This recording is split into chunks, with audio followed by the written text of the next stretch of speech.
ሁለተኛ ሰይዱል ኢስቲግፋር ወይንም የኢስቲግፋሮች አለቃ በመባል ይታወቃል። ረሱላችን ሰለላሁ ዐለይሂ ወሰለም አንድ ሰው ይህንን ዚክር በእኽላስ ጠዋት ብሎ ቀን ከሞተ ጀነት ገባ፣ ማታ ብሎ ሌሊት ከሞተም ጀነት ገባ ብለዋል።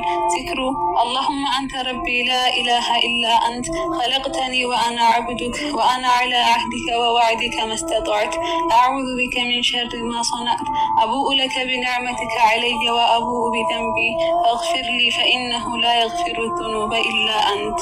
ትርጉሙ አላህ ሆይ ጌታ አንተ ነህ፣ ከአንተ በቀር በሐቅ የሚገዙት አምላክ የለም፣ ፈጥረኸኛል፣ እኔ ደግሞ ባሪያህ ነኝ።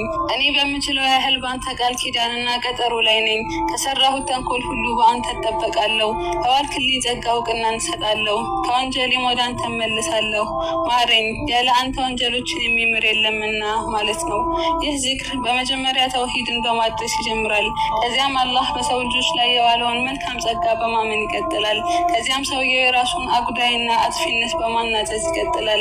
በመጨረሻም አላህን ምህረት እንዲለግሰው በመማጸን ያልቃል። ይህ ዚክር ምንም ያልያዘው ነገር የለምና ዑለሞች የኢስቲግፋር ሁሉ አለቃ በማለት ሰይመውታል። አንዳንዴ ወንጀሎችህ ከብደውህ አላህን እንዴት አድርገህ ይቅርታውን መጠየቅ እንዳለብህ ግራ ሲገባህ በዚህ ዚክር አውራው። በተጨማሪም ሁሌም ጠዋትና ማታ ይህንን ዚክር በእኽላስ በማለት ራስህን ጀነት ቃል የተገባለት ሰው አድርገው። ሶስተኛ